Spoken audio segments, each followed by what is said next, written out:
Hi friends, இன்றைக்கி நம்ம ஸ்ரீஸ் ரெசிபீஸில் வெங்காயம் தக்காளி எதுவும் சேர்க்காம நம்ம கார சட்னி எப்படி பண்ணுறதுன்னு பார்க்கலாம்.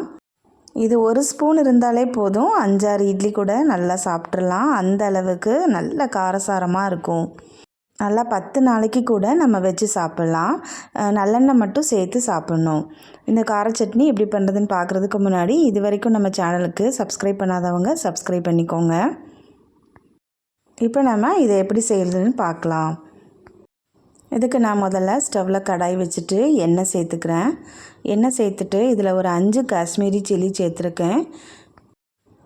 அதோட ஒரு 10 மிளகாய் வத்தல் சேர்த்துருக்குறேன். இதை நல்லா வறுத்துக்கோங்க. மிளகாய் வத்தல் நல்லா கிறிஸ்பியாகி வறுபடணும், அந்த அளவுக்கு வறுத்துக்கலாம். நல்லா வறுக்கிறதுல தான் இந்த சட்னியோட டேஸ்ட்டே இருக்குது. அதனால் மீடியம் ஃப்ளேமில் வச்சுட்டு இந்த மாதிரி வறுத்துக்கோங்க. ரொம்ப ஹை ஃப்ளேமில் இருந்தது அப்படின்னா மிளகாய் வத்தல் ரொம்ப கருகிரும். அதனால் மீடியம் ஃப்ளேமில் வச்சுட்டு வறுத்துக்கோங்க. இப்போ இது கூட நான் ஒரு 5-6 பூண்டு பல் சேர்க்குறேன். சேர்த்துட்டு அதையும் நல்லா வதக்கிக்கலாம். இப்போ அதை லேசாக வதங்கின உடனே இது கூட நான் ஒரு நெல்லிக்காய் சைஸ் அளவுக்கு புளி எடுத்துக்கிறேன். புளி நல்லா நிறைய சேர்த்தா தான் இந்த சட்னிக்கு ரொம்ப நல்லாயிருக்கும். ஏன்னா நம்ம காரம் அதிகமாக சேர்க்குறோம். அப்போ புளியும் அதிகமாக சேர்த்தோம் அப்படின்னா சுவை கூடுதலாக இருக்கும். இப்போ இது எல்லாத்தையும் வேறு ஒரு பிளேட்டுக்கு மாற்றிட்டு நம்ம ஆற வச்சிடலாம்.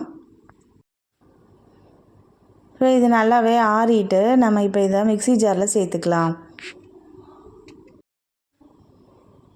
இதை மிக்ஸி ஜாரில் சேர்த்துட்டு நம்ம இது கூட உப்பு மட்டும் சேர்க்கலை, நம்ம உப்பு சேர்த்துட்டு அரைச்சி எடுத்துக்கலாம்.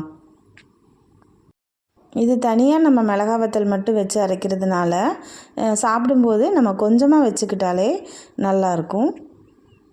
இப்போ நம்ம இதில் உப்பு சேர்த்துட்டோம். இதை நல்லா நைஸாக அரைச்சி எடுத்துகிட்டு வந்துடலாம். கொஞ்சமாக தண்ணி சேர்த்துட்டு இந்த அளவுக்கு அரைச்சி எடுத்துக்கோங்க. இதை நம்ம வேறு ஒரு பவுலுக்கு மாற்றிக்கலாம்.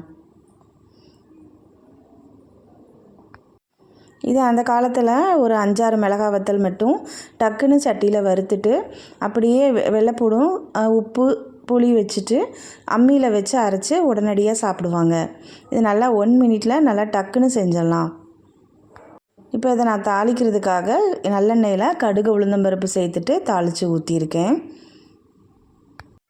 சுவையான வெங்காயம் தக்காளி சேர்க்காத கார சட்னி ரெடி ஆகிட்டு. இந்த வீடியோ உங்களுக்கு பிடிச்சிருந்தது அப்படின்னா நம்ம சேனலுக்கு லைக் பண்ணிவிட்டு சப்ஸ்கிரைப் பண்ணிக்கோங்க. தேங்க்ஸ் ஃபார் வாட்சிங்.